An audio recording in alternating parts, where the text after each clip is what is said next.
Hello students, welcome to online classes. तो student, आज हम नया चैप्टर शुरू करने जा रहे हैं and that is unit number 3, magnetism. ठीक है, तो देखिए, फर्स्ट ऑफ ऑल मैं आपको बता दूं कि मैग्नेटिज्म यूनिट एक लेंथी यूनिट है और लिटिल बिट डिफिकल्ट है, क्योंकि मैग्नेटिज्म एक ऐसा इफेक्ट है जो कि आपको विजुअली नजर नहीं आता है और इसके ऊपर जो न्यूमेरिकल्स भी आते हैं वो थोड़े से क्रिटिकल आते हैं। ठीक है, लेकिन अगर आपने एक बार इसका कॉन्सेप्ट, इसके डेरिवेशंस आपने रटने की बजाय अगर आपने उसको समझा कि इसमें हम क्या फाइंड आउट कर रहे हैं, तो बहुत इजीली आपको पता चल जाएगा और बहुत इजीली आप उसके न्यूमेरिकल्स भी सॉल्व कर सकते हैं। दूसरी चीज ये है कि देखिए स्टूडेंट, इस पर्टिकुलर यूनिट के अंदर आप डेफिनेटली एक चीज का ध्यान रखिएगा कि जो भी मैं हेडिंग अगर आपका डालता हूं, तो वो हेडिंग के अंदर मैं क्या फाइंड आउट कर रहा हूं वो आप कोरिलेट जरूर करिए। कि जैसे कि अगर मैं लिखता हूं कि force on a moving charge in a uniform magnetic field, तो इसका मतलब I am calculating force on a moving charge when it is in a uniform magnetic field. तो वो मैग्नेटिक फील्ड के अंदर है तो उसके ऊपर कितना फोर्स लगेगा। तो इस टाइप की चीजें हैं, तो आपको थोड़ा सा उसे कोरिलेट करके चलना है। हेडिंग को फाइनल आंसर के साथ, फाइनल जो डेरिवेशन करके जो रिजल्ट आएगा उसके साथ आपको क्या करना है, कंपैरिजन करना है। ठीक है, तो शुरुआत करते हैं। सबसे पहला चैप्टर है हमारा इसके अंदर, मैग्नेटिक इफेक्ट ऑफ करंट। देखिए, मैग्नेटिक इफेक्ट ऑफ करंट हम इसलिए कह सकते हैं क्योंकि देखिए होता क्या है कि वी ऑलरेडी नो दैट कि अगर किसी भी हाई टेंशन वायर की अगर मैं बात करता हूँ कि let's say this is a high tension wire, तो इस हाई टेंशन वायर, अगर ये यहाँ से हाई टेंशन वायर है और इसके अंदर से हाई करंट फ्लो कर रहा है, तो अगर मैं इसके आसपास जाऊंगा देन इट विल अट्रैक्ट। तो ये क्या करेगा, मुझे खींच लेगा। अब ये अट्रैक्ट मुझे क्यों कर पा रहा है, why it is attracting? So that means it has some attractive power, that means it has some attractive force, and this force is coming from the magnetic effect of current. ये कहां से आ रहा है, मैग्नेटिक इफेक्ट ऑफ करंट से आ रहा है। तो इसका मतलब ये हो गया कि करंट के पास एक अपना मैग्नेटिक इफेक्ट होता है। ठीक है, तो थोड़ा सा समझते हैं कि ये किस तरीके से जनरेट हुआ एंड हाउ इट वर्क्स। तो देखिए, सबसे पहली चीज तो ये है कि अगर एक चार्ज, लेट्स से अगर कोई भी एक चार्ज है, प्लस क्यू चार्ज है, ठीक है, और अगर ये रेस्ट पर है, इफ इट इज रेस्ट, ठीक है, if it is let's say rest, it has no velocity, तो अगर ये रेस्ट पर है ये चार्ज, तो ये अपने अराउंड जो फील्ड जनरेट करेगा, यानी कि जो इलेक्ट्रिक फील्ड अपने अराउंड जनरेट करेगा, यानी कि जो फील्ड जनरेट करेगा, that will be a electric field. वो अपने अराउंड क्या जनरेट करेगा, इलेक्ट्रिक फील्ड जनरेट करेगा। ठीक है, यानी कि अगर रेस्ट चार्ज जो है अपने अराउंड क्या जनरेट करता है, इलेक्ट्रिक फील्ड जनरेट करता है। So that means electrostatic force, अगर आप इसके अंदर आएंगे तो आपको जो फोर्स एक्सपीरियंस होगा that will be electrostatic force. लेकिन अगर मैं ये कहता हूं कि यही same charge, let's say if this is your charge and it is the same of magnitude and let's से it is moving in the particular direction with velocity u, same charge अगर विद वेलोसिटी u से अगर move कर रहा है, तो ये अपने अराउंड जो फील्ड जनरेट करेगा, in that time the field generated around the charge, then that would be your magnetic field. उसको हम क्या बोलेंगे, मैग्नेटिक फील्ड। यानी कि अगर यही सेम चार्ज रेस्ट पर आ जाता है तो वो क्या प्रोड्यूस करेगा, इलेक्ट्रिक फील्ड, और अगर यही सेम चार्ज अगर मूविंग है then it will produce magnetic field. और यही वजह है कि जब मैंने बताया कि आपका वायर है और वायर के अंदर क्या होता है कि इलेक्ट्रॉन्स जो होते हैं वो मूव कर रहे होते हैं। So electrons are moving with velocity, that velocity known as drift velocity. So let's say if they are moving in a particular direction with some velocity, drift velocity, so the current will start to flow in the opposite direction. We already know that the current always flows in the opposite direction of the flow of current, flow of charges. So यहाँ पर हम देख सकते हैं, तो इसके around क्या होगा, इसके अराउंड एक फील्ड जनरेट होना शुरू हो जाएगा and this field will be your magnetic field. इस फील्ड को हम क्या बोलेंगे, मैग्नेटिक फील्ड बोलेंगे। ठीक है, तो बहुत सीधी सी बात है, मतलब बेसिक सा फंडामेंटल ये है कि अगर कोई चार्ज रेस्ट पर है तो वो अपने अराउंड इलेक्ट्रिक फील्ड जनरेट होगा, तो इलेक्ट्रिक फील्ड के कॉन्सेप्ट लगेंगे। और अगर वो वही सेम चार्ज अगर मोशन में है तो उसके अराउंड मैग्नेटिक फील्ड जनरेट होगा और मैग्नेटिक इफेक्ट ऑफ करंट के फॉर्मूले वहां पर एग्जिस्ट करेंगे। ठीक है, चलिए आगे बढ़ते हैं। अब बात ये आती है कि इसका सिग्निफिकेंस अगर देखें कि कहाँ कहाँ पर इसका सिग्निफिकेंस है and how magnetic field works. ठीक है, तो देखिए सबसे पहले चीज तो ये है कि मैग्नेटिक फील्ड की अगर मैं बात करता हूं तो मैग्नेटिक फील्ड एक ऐसा रीजन है जिसके अराउंड अगर हम बात करें कि अगर कोई भी चार्ज आता है उसके अंदर then it will experience a magnetic force. ठीक है, तो इसके लिए कुछ एग्जांपल हम सजेस्ट कर लेते हैं कि लेट से सबसे पहला हम हेडिंग लेट से स्टार्ट करते हैं। If I start with the number 1, तो सबसे पहले हेडिंग डाल लेते हैं कि what is magnetic field. If I start with the topic magnetic field क्या होता है, what is magnetic field. If I start with the topic magnetic field. ठीक है, सो मैग्नेटिक फील्ड अगर हम इसे डिफाइन करें तो उसको डिफाइन कर सकते हैं। So it is the reason, it is the reason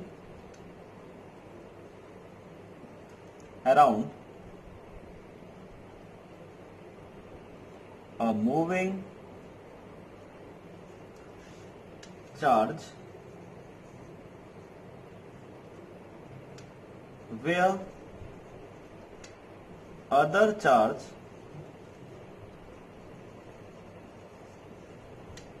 experiences magnetic force, magnetic force. ठीक है, so this is known as magnetic field. तो इसको हम क्या बोलेंगे, magnetic field and its SI unit, its SI unit will be tesla. SI unit will be tesla and it is represented by capital T. And magnetic field को हम represent करते हैं and it is represented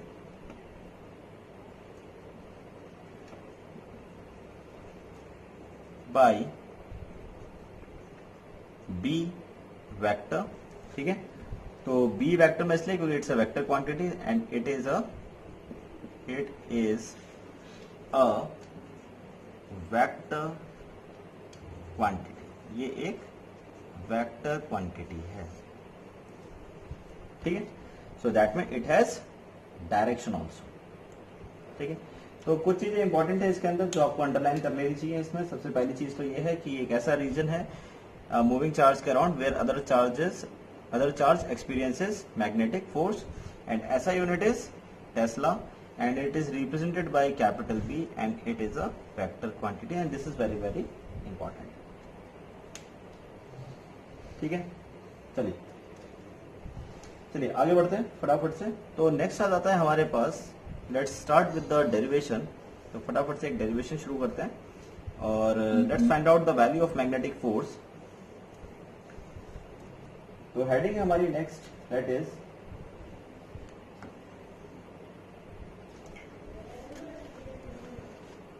तो next heading है हमारी that is force on a moving charge in a uniform magnetic field, uniform magnetic field. ठीक है, ये हमारी हेडिंग है।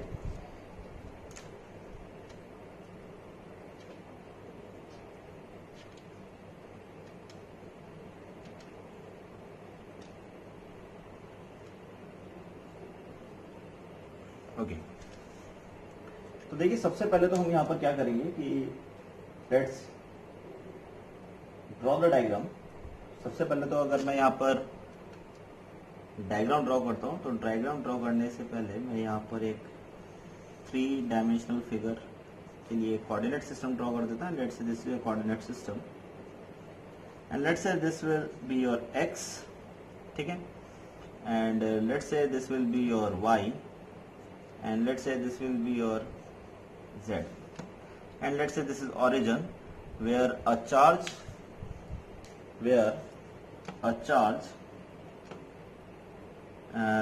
right now having magnitude plus Q is moving. ठीक है, तो लेट्स से एक मैग्नेटिक फील्ड है which is acting in the x direction. Let's say magnetic field is acting in the x direction. So magnetic field की direction को मैं यहाँ पर शो कर देता हूँ। Let's say this is represented by B vector. ठीक है, तो it's a uniform magnetic field and let's say ये जो चार्ज है इस यूनिफॉर्म मैग्नेटिक फील्ड के में कुछ इस तरीके से मूव कर रहा है। ठीक है, so let's say it is moving with velocity b and it is making angle theta with the x। ठीक है, let's say it is making angle theta with the x। Okay, तो कंडीशन कुछ ऐसी है कि अगर मैं इसको थोड़ा सा यहां डिफाइन करना चाहूं तो देखिए कुछ इस तरीके से आप मान लीजिए कि let's say this is your uniform magnetic field. Let's say यहां पर ये यूनिफॉर्म मैग्नेटिक फील्ड है और ऐसा मान लीजिए कि यहाँ पर कोई भी एक चार्ज है प्लस क्यू चार्ज है जो कि लेट से कुछ इस तरीके से v वेलोसिटी से यहाँ पर मूव कर रहा है। ठीक है, सो v वेलोसिटी से यहाँ पर ये मूव कर रहा है। Okay, and this is b vector. तो आप देख सकते हैं कि b और b के साथ कुछ एंगल बन रहा है। So this is your angle and this angle will be theta जो कि मैंने यहाँ पे ड्रॉ किया है। Magnetic field is going in the x direction. Right now magnetic field is going in the x direction and v let's say plus q charge is moving with velocity v and it is making angle theta with the b vector। it is making angle theta with the b vector। बिल्कुल इसी तरीके का हमने coordinate system में भी draw कर लिया। Okay, तो सबसे पहली चीज तो ये आती है कि अगर ऐसा होता है तो हाउ विल द, क्योंकि हमें फाइंड आउट करना है force on a moving charge in a uniform magnetic field, that means कितना फोर्स लगेगा इस प्लस क्यू चार्ज के ऊपर, that we have to calculate. ठीक है, तो अगर ऐसा होता है कि अगर कोई भी चार्ज किसी मैग्नेटिक फील्ड के अंदर इस तरीके से मूव कर रहा है जैसे यहाँ पे हमने डायग्राम में शो करा है, तो इन दैट केस फर्स्ट पॉइंट ये आता है, इसको मैं रब कर रहा हूं। ठीक है, तो हम ये कह सकते हैं then the force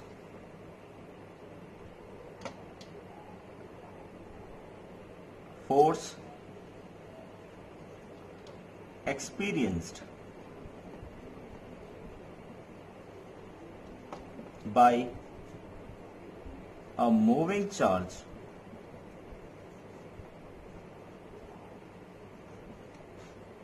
in a uniform magnetic field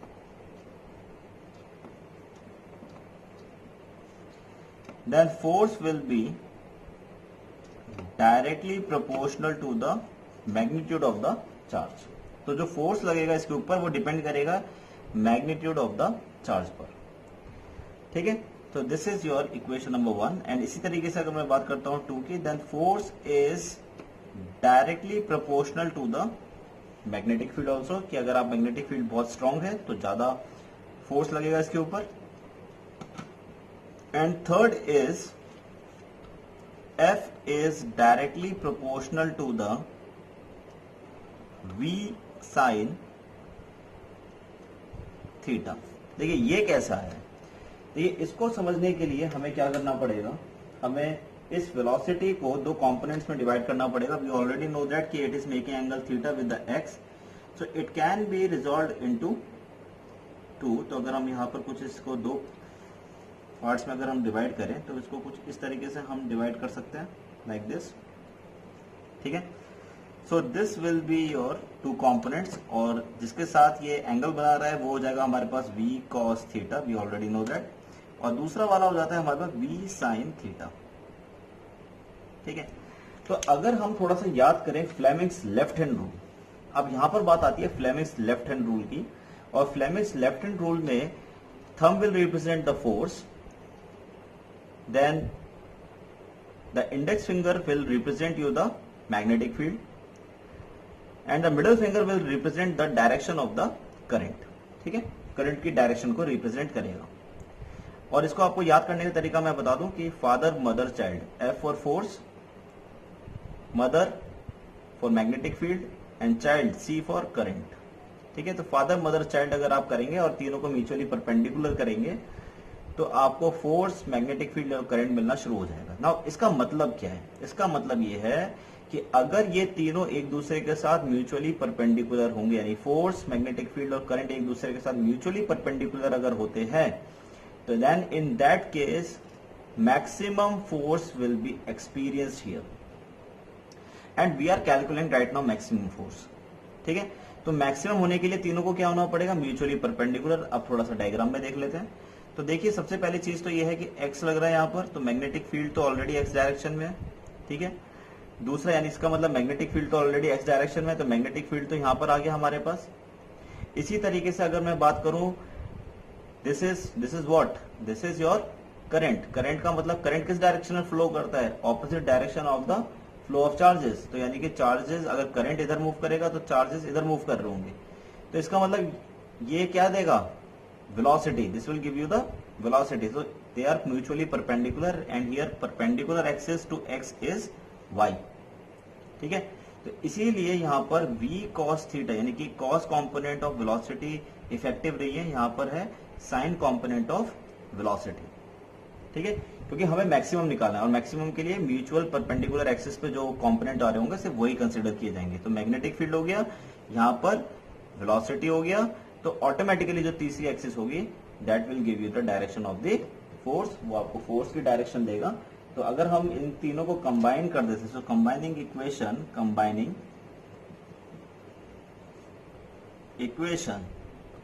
1, 2 and 3, अगर तीनों को कंबाइन कर देते हैं तो कंबाइन करने के बाद मेरे पास रिजल्ट निकल के आता है that F is directly proportional to q we B sine theta.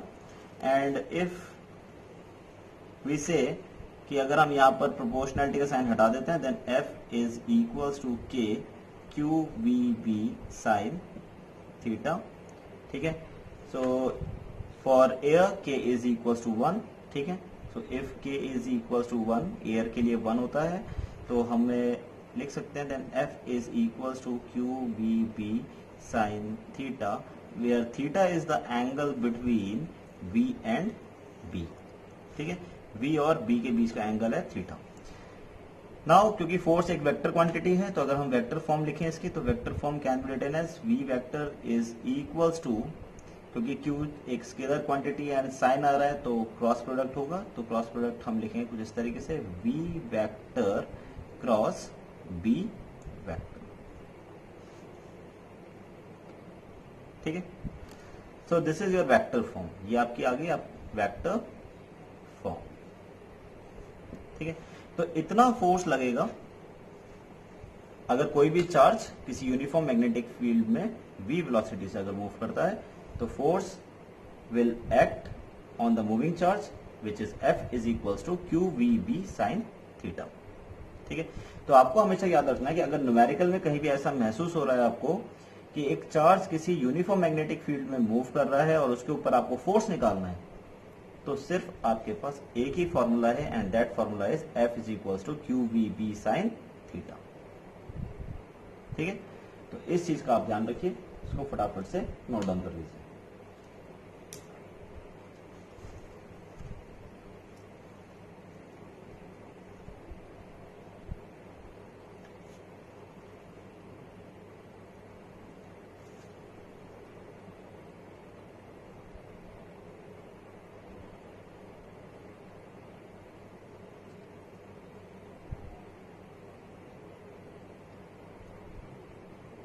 Thank you.